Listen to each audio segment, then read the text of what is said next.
Cédric est venu au monde avec un problème qu'il appelle la diplégie spastique. C'était un bébé prématuré et puis qui manquait d'oxygène à la naissance. Donc, à l'âge de 10 mois, ils sont aperçus qu'il y avait un problème physique. À ce moment-là, c'est là que la physiothérapie, l'ergothérapie est rentrée en ligne de compte. On a commencé à rencontrer des spécialistes. Et puis, au fur et à mesure que ça avançait, il donnait des exercices, il essayait de détourner ses jambes qu'il voulait plier par en dedans avec des plâtres. Ensuite de ça, on a continué la physio, l'ergo, aller jusqu'à l'âge de 4 ans. Il est allé au Jardin L'Éveil pour la motricité fine avec l'ergothérapeute. Il a commencé l'école normalement. Avec le spécialiste de Montréal, ils nous ont demandé de descendre à Sainte-Justine à l'âge de 6 ans pour procéder à une dérotation fémurale. C'est une opération qui consiste à scier les os des fémurs, les retourner, puis tout ça. Mettre ça là avec des plates puis des bottes. Ensuite de ça, il a recommencé la physio, l'ergo, puis l'hydrothérapie. Ça s'est fait tout, c'est en région. Il y a des suivis aux 3 mois à Montréal. Le résultat est quand même impressionnant. Ils ont viré la jambe droite de 22 degrés, la jambe gauche de 45 degrés. Puis c'est vraiment impressionnant. Il reste encore son pied à travailler. On est en attente pour une chirurgie qui appelle le transfert de tendon inférieur à l'extérieur, qui va y replacer son pied droit et qui va lui permettre encore de mieux marcher encore. Mais tranquillement, on est capable de... On travaille fort, ça. Puis Cédric aussi. Il dit, faut que je sois capable. Parce qu'il n'était pas supposé marcher. Puis là, il a dit, je suis capable de marcher, je vais essayer certain. Il a été capable. Il fait du bicycle. Il veut patiner. Il dit, faut que j'essaye. Là, il va y avoir des patins. On va essayer de patiner. Hein? Ça se fait comme un enfant comme les autres. On dit, là, Cédric, là, il est capable. Puis là, on voit, je sais qu'il ne peut pas faire, mettons, un métier qui va rester debout, là. Les jambes sont pas assez solides, sont pas assez fortes. Avec un choix de carrière adapté à ses besoins, à lui, moi, je ne verrais pas pourquoi il ne pourrait pas fonctionner comme une personne normale dans tout le déroulement, dans tout son cheminement de vie. Ça va être à lui de décider qu'est-ce qu'il veut faire. Puis peu importe ce qu'il veut faire, s'il continue comme il est parti là, il va le réussir. Puis quand je suis arrivée à l'école, il y en a qui disaient « Ah, lui, il n'est pas pareil comme nous autres, les jambes croches. » Puis là, moi, je ne m'en occupais pas, mais je savais que ça me faisait de peine. Puis après ça, après mes opérations, ben, les autres, ils disaient « Aïe, tout a changé, tu rendu quasiment comme nous autres. » Là, ça, l'année passée, il a écrit un beau poème. Le petit poème, il était dans le journal. Là, ça lui a fait du bien, ça l'a mis de la confiance en lui. Il était capable de foncer. Ça, c'était beau. Mes amis de Montréal. J'arrive à l'hôpital, je me sentais très mal. Les parents me faisaient rire, j'avais du plaisir. Je reçus par mon père un ballon pour accrocher dans les airs. Le lendemain, un copain arrive à l'hôpital. Je me sentais moins mal, malheureux. J'étais tout joyeux car j'avais un ami pour me partager mes jours. Cette capsule vous est présentée par Orthèse. Devant l'air tout On était chanceux dans notre malchance, pareil. Point de vue Giscard a pu se ramasser, entre parenthèses, légumes le restant de ses jours. C'était une chance qu'on prenait, mais Giscard, vu que c'est une enfant bien forte, elle fait beaucoup d'efforts, puis elle veut vivre, puis elle veut fonctionner normalement. Parce que sa première opération, c'était à 6 mois, à l'âge de 6 mois, là, pour une reconstruction de la boîte crânienne. Là. Il y avait une malformation de la boîte crânienne. Puis elle a eu une malformation dans le tronc cérébral. Là. On appelle ça un hémangiome. C'est une autre malformation, mais au point de vue des vaisseaux sanguins. Là. C'est bien rare. D'habitude, c'est sur un bras ou une joue, mais elle, c'est dans le tronc cérébral. C'est pour ça, là. Puis malheureusement, aux deuxième opération, ils ont été obligés de tasser des nerfs qui servaient à son équilibre puis son taxi. Ce qui fait que c'est pour ça qu'elle a son équilibre. Là. Ah, ce coup, c'est bien sûr qu'on ne réagit pas trop bien. Hein. On ne sait pas l'ampleur des dégâts, on ne sait pas... au tout début, là, les premiers symptômes, là, sa première paralysie là, causée par son corio de sang, là, ils ont parlé peut-être d'une tumeur, d'une tronc cérébrale. C'est quasiment impossible d'aller chercher là, une tumeur, mais heureusement, c'était pas ça. Là.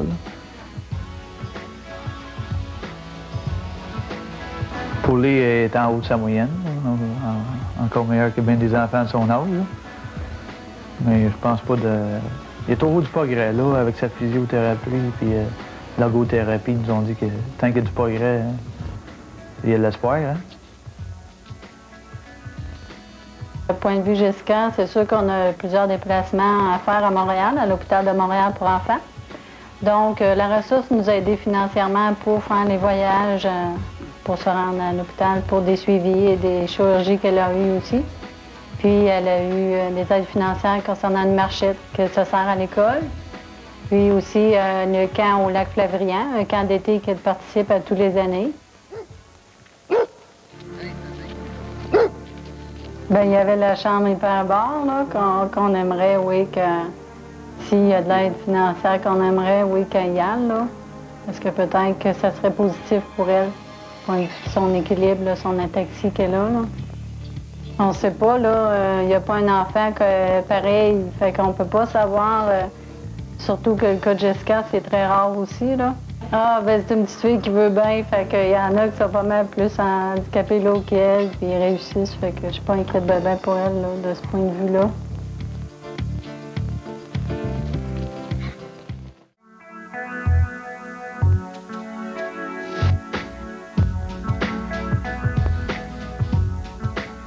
J'ai la paralysie cérébrale partielle qui est causée par un manque d'oxygène au cerveau par le médecin. Ça me donne un handicap qui n'est pas facile à vivre.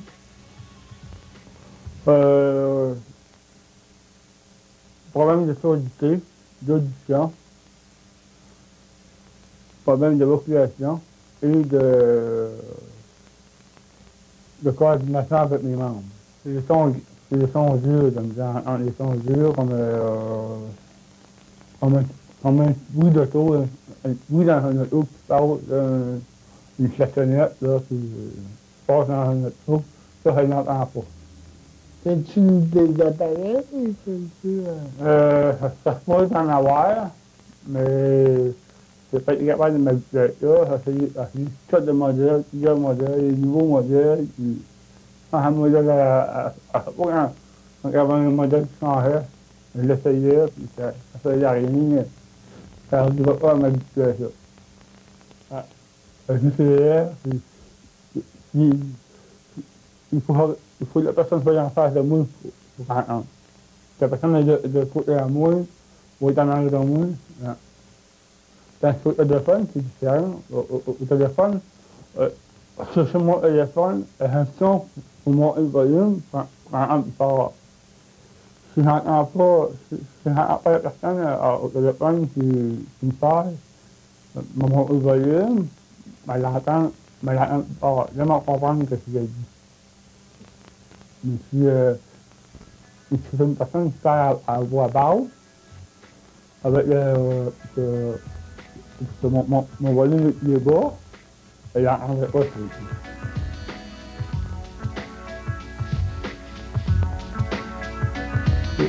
L'examen qui m'en aide à moi, c'est la ressource d'aide des services pour personnes handicapées de l'aide du médicament. Ils m'ont aidé à une demande à la ressource pour mes prothèses, pour mon système de lumière que j'ai présentement, le système infrarouge de cache d'écoute de UV et le livret d'oreiller. Depuis rend ma vie plus facile à vivre, mon environnement plus facile à vivre.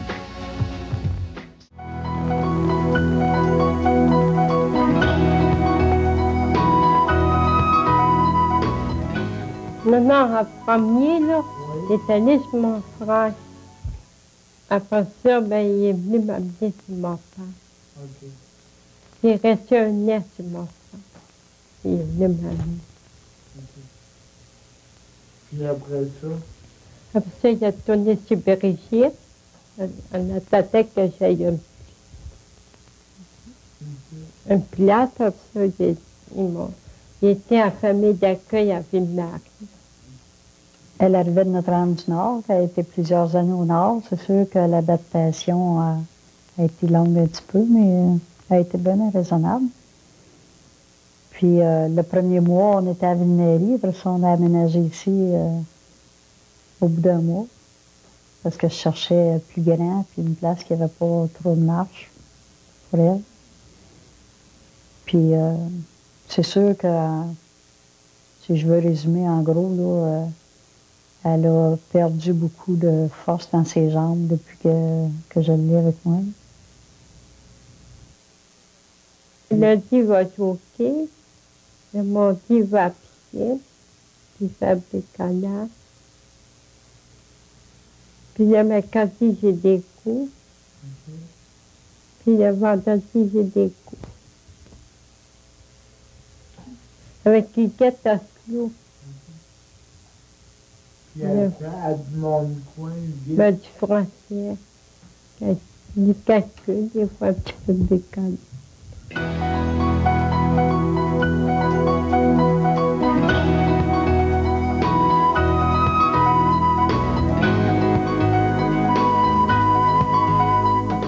Nous, en ergothérapie, on a souvent à intervenir pour adapter l'environnement pour les personnes handicapées pour qu'ils puissent continuer à être fonctionnels, à se laver, à se déplacer, à faire les activités domestiques ou les activités là, de la vie quotidienne.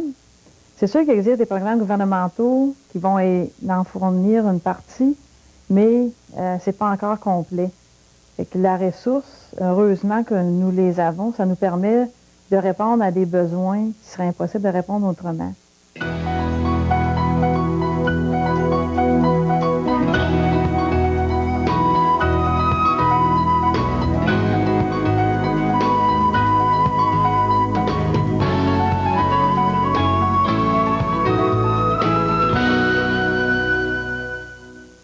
C'est par exemple Rosanne, qu'on a vu tantôt, elle a des difficultés à s'asseoir et à se relever d'une chaise berçante. C'est quand même bon qu'elle ne soit pas toujours assise dans son fauteuil roulant. Donc, il n'y a pas de programme gouvernemental qui va aider dans ces choses-là. C'est quand même important pour Rosanne. Donc, la ressource, on va faire appel à eux pour adapter soit la chaise berçante ou fournir un équipement qui aide à relever. Vu que Rosanne est en fauteuil roulant pratiquement tout le temps, là, pour aller à ses activités aussi. Donc là, on a fait une demande, puis pour une rampe d'accès dehors par Mme Hélène Bergeron. Puis là, ben, en attendant que ce soit accepté, ben, la ressource d'aide nous en a prêté une. Elle est déjà dans le cours, là, il va rester à l'installer. Ça va être super, ça va aller mieux. Cette capsule vous est présentée par Orthed.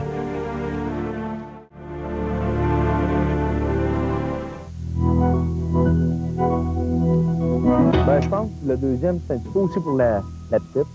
La petite est seule, puis elle n'a pas vraiment beaucoup d'amis, si on veut, là. Fait qu'en ayant un autre enfant, ben elle, ça peut l'aider, puis ça va la désennuyer, puis nous autres, ben, on va sur du bon côté, là, on pense, là. On part positif. Et aussi, ce qui nous a plus décidé aussi, c'est que Audrey est rendue à 7 ans. Puis elle va commencer l'école, elle est plus autonome. On court moins pour les traitements aussi. Là.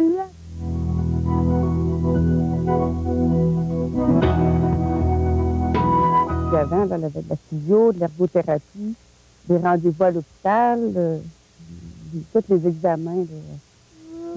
On ne savait pas vraiment sur quel pied danser. Et là, ben, nous autres, là-dedans, notre roulement, il n'est pas fait non plus. Je travaille à toutes les heures de la nuit. Là, la petite, après ça, les traitements et rendez-vous. À un moment donné, là, c'est plus vraiment où de garrocher. Là, on est stable, ça va bien avec la petite. Les traitements, là, c'est plus fixe, c'est moins souvent. Fait que c'est ça, là, qu'on a décidé pour un deuxième. Merci. Là, on parle souvent du bébé. Elle donne des becs au bébé là, dans mon ventre. Donc, c'est bien, bien... Il va y avoir de la jalousie, là. Ouais, mais ça, je pense que c'est tout le monde aussi, là. Fait qu'on a bien hâte de voir là, son adaptation. D'après moi, ça va être assez facile, on y parle plus.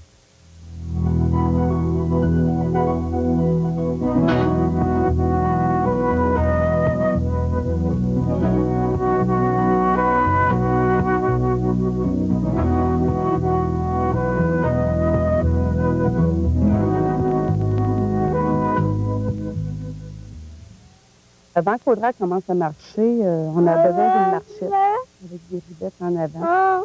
C'est surtout qu'on est arrivé à Ressources d'aide, on en a parlé tout de suite, là, il y en avait une à nous traiter, puis on n'a eu aucun problème. Ben, je veux dire, on est content. La ressource est là pour nous aider, puis on est bien, bien heureux de faire partie de l'association. Puis c'est tout en gros qu'on veut poser à tout le monde de ça, c'est vraiment d'y aller, puis pas avoir peur, d'aller rencontrer les gens de la ressource. Parce qu'ils sont vraiment là pour nous autres, puis nous aider. Oh, oui. Oui. C'est ça, on n'a aucune difficulté. Aussitôt qu'on a besoin de quelque chose, on fait la demande, puis c'est bien rare. Ça n'a jamais arrivé que ça a été refusé. Tout ce qu'on a demandé, là, c'était oui, il n'y a pas de problème, puis passe.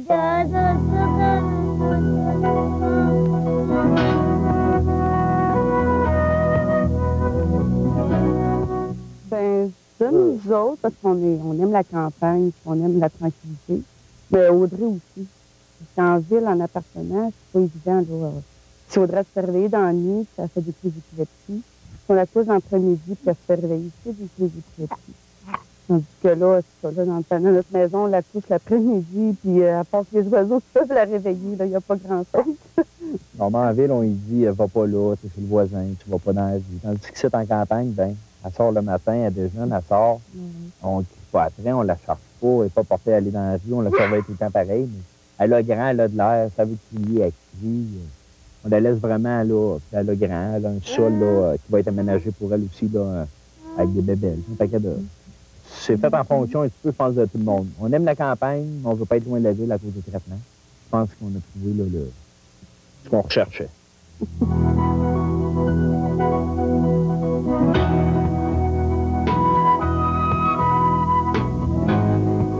Là, le matin, elle se lève, elle est libre. Hein?